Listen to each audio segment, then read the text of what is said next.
Welcome to టీవీ3 speed news. పేదల రుణభారం తగ్గించేందుకు రాష్ట్ర అభివృద్ది కోసం ప్రభుత్వం కష్టపడి పనిచేస్తోందని సీఎం చంద్రబాబు తెలిపారు. వైసీపీ పాలనలో ప్రజలు సంతోషంగా ఉండే పరిస్థితి లేదని విమర్శించారు. రాజకీయ నాయకులు కూడా స్వేచ్ఛగా తిరగలేని పరిస్థితి ఏర్పడిందని అన్నారు. మేడే సందర్భంగా మాట్లాడుతూ కార్మికులకు స్వాతంత్ర్యం వచ్చినట్లే ఇప్పుడు ప్రజలందరికీ మరో స్వేచ్ఛను ఎన్డీఏ ప్రభుత్వం తీసుకొచ్చిందని పేర్కొన్నారు.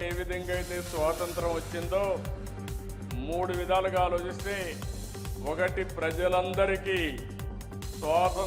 మరో స్వాతంత్రాన్ని తీసుకొచ్చిన ఘనత ఎన్డీఏ ప్రభుత్వాన్ని చెప్పి మరొక్కసారి మీ అందరికీ తెలియజేస్తున్నా. ఆ రోజు నేను, జనసేన అధినేత పవన్ కళ్యాణ్ గారు Hyderabad Osmania university arts college వద్ద బుద్ధ పూర్ణిమ వేడుకలు ఘనంగా నిర్వహించారు. బుద్ధుని చిత్రపటానికి పూలమాలలు వేసి నివాళులర్పించారు. అనంతరం ఆర్ట్స్ కాలేజ్ నుంచి పీస్ వాక్ నిర్వహించారు. బుద్ధుడు చూపిన శాంతి, అహింస మార్గంలో ముందుకు సాగాలని బుద్ధిస్ట్ స్వామి సూచించారు. ఈ కార్యక్రమంలో విద్యార్థులు, పరిశోధకులు, ఉద్యోగులు పెద్ద ఎత్తున పాల్గొన్నారు. శాంతి, సహనంతో సమాజం ముందుకు సాగాలని సందేశం ఇచ్చారు. యువత బుద్ధుడి బోధనలను ఆచరణలో పెట్టాలని పిలుపునిచ్చారు. కార్యక్రమం ప్రశాంత వాతావరణంలో జరిగింది. పాల్గొన్న వారు బుద్ధుని ఆలోచనలను గుర్తు చేసుకున్నారు. బుద్ధుడు ఒక డాక్టరు, పురుషోత్తముడు, ఒక ఫిలాసఫరు, ఒక టీచరు అని చెప్పుకోవచ్చు. ప్రపంచంలో ఈరోజు శాంతి నెలకొల్ప అంటే బుద్ధుని మార్గం అనేది ప్రముఖంగా పాటించాల్సిన అవసరం ఉంది. ఈరోజు చూస్తున్నాము, ప్రపంచంలో చాలా దేశాల మధ్య యుద్ధాలు జరుగుతూ ఉన్నాయి. యుద్ధం వల్ల ప్రాణ నష్టము, ఆస్తి నష్టం జరుగుతూ ఉంది. కాబట్టి 5,000 సంవత్సరాల కిందనే, 3,000 సంవత్సరాల కిందనే బుద్ధుడు చెప్పిండు, శాంతి మంచిది యుద్ధం కంటే. చర్చ అనేది చాలా అవసరము. ఒక దేశం ఇంకో దేశం, ఒక మనిషి ఇంకో మనిషి మధ్యలో ఘర్షణ. వాణిజ్య సిలిండర్ ధర పెరగడంతో తెలంగాణలో ధర 3,315కు చేరిందని బీఆర్ఎస్ నేత కేటీఆర్ తెలిపారు. గ్యాస్ ధరల పెరుగుదల వల్ల నిత్యావసర వస్తువుల ధరలు కూడా పెరుగుతాయని ఆందోళన వ్యక్తం చేశారు. ఇది సామాన్య ప్రజల జీవితాలపై తీవ్ర ప్రభావం చూపుతుందని అన్నారు. ప్రధాని మోదీ గతంలో పకోడీలు వేసుకోవడం కూడా ఉద్యోగమే అని చెప్పారని గుర్తు చేశారు. ఇప్పుడు గ్యాస్ ధరల పెంపుతో పకోడీలు కూడా వేయలేని పరిస్థితి వచ్చిందని విమర్శించారు. కేంద్ర ప్రభుత్వం ధరలను నియంత్రించడంలో విఫలమైందని మండిపడ్డారు. ప్రజలపై భారం తగ్గించే చర్యలు తీసుకోవాలని డిమాండ్ చేశారు. ధరల పెరుగుదలపై ప్రభుత్వం స్పందించాలని కోరారు.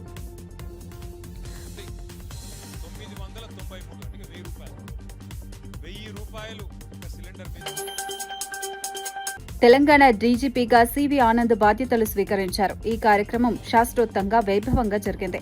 డీజీపీ కార్యాలయానికి చేరుకున్న ఆయనకు పండితులు పూర్ణ కుంభంతో స్వాగతం పలికారు. వేద మంత్రోచ్చరణల మధ్య ఆశీర్వాదాలు అందుకున్నారు. అనంతరం తన పదవిలో అధికారికంగా బాధ్యతలు చేపట్టారు. రాష్ట్ర పోలీసు వ్యవస్థను మరింత బలోపేతం చేయడమే లక్ష్యమని తెలిపారు. ప్రజల భద్రతకు ప్రాధాన్యత ఇస్తామని చెప్పారు. ఆధునిక సాంకేతికతతో పోలీసింగ్ను మెరుగుపరుస్తామని వెల్లడించారు. చట్టం, శాంతి భద్రతల పరిరక్షణలో కఠిన చర్యలు తీసుకుంటామని తెలిపారు. ప్రజల విశ్వాసాన్ని నిలబెట్టేందుకు కృషి చేస్తానని పేర్కొన్నారు.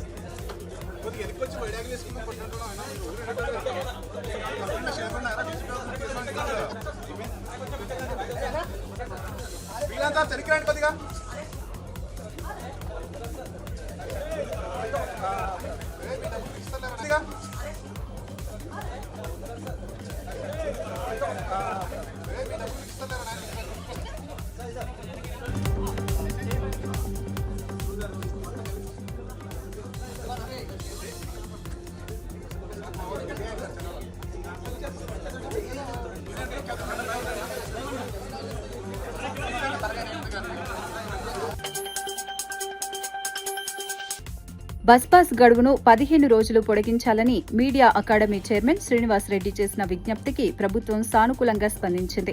ఈ విషయాన్ని రాష్ట్ర సమాచార శాఖ మంత్రి పొంగులేటి శ్రీనివాసరెడ్డి ప్రకటించారు. విద్యార్థులు, ఉద్యోగులు ఎదుర్కొంటున్న ఇబ్బందులను దృష్టిలో ఉంచుకొని ఈ నిర్ణయం తీసుకున్నట్లు తెలిపారు. గడువు పెంపుతో ప్రయాణికులకు ఉపశమనం కలుగుతుందని చెప్పారు.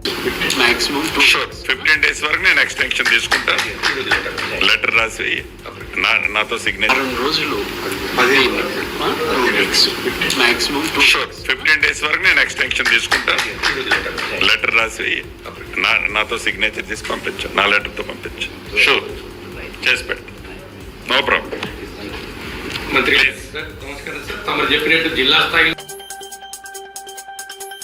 ఆంధ్రప్రదేశ్లో పెట్రోల్ డీజిల్ కృత్రిమ కొరత సృష్టించారని మాజీ మంత్రి జోగి రమేష్ ఆరోపించారు. ద్వారా లాభాలు పొందేందుకు ఇది పన్నాగమని విమర్శించారు.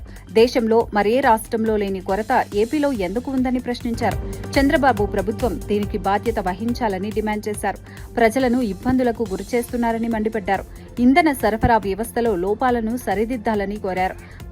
లైన్లో నిలబడితే కనీసం పట్టించుకొని ఈ ప్రభుత్వాన్ని, ఈ ముఖ్యమంత్రిని అడుగుతా ఉన్నాం. ఏమయ్యా చంద్రబాబు నాయుడు, దాన్ని డైవర్ట్ చేసి అమరావతి నిర్మాణంపై మాజీ మంత్రి అంబటి రాంబాబు తీవ్ర విమర్శలు చేశారు. చంద్రబాబు, లోకేష్ ఈ జన్మలో అమరావతి పూర్తి చేయలేరని వ్యాఖ్యానించారు. రాష్ట్ర ప్రజల సొమ్మును దోచుకోవడానికే ఈ ప్రాజెక్టు చేపట్టారని ఆరోపించారు. 2 లక్షల కోట్ల ప్రతిపాదనలతో ఇప్పటికే 75,000 కోట్లు ఖర్చు చేశారని తెలిపారు. కాంట్రాక్టర్లకు ప్రజల డబ్బు దోచిపెట్టడం సరైంది కాదని అన్నారు. ప్రభుత్వం ప్రజలకు సమాధానం చెప్పాలని డిమాండ్ చేశారు. అమరావతి పేరుతో అవినీతి జరుగుతోందని విమర్శించారు. ఈ విధానాలపై ప్రభుత్వం పునరాలోచన చేయాలని సూచించారు.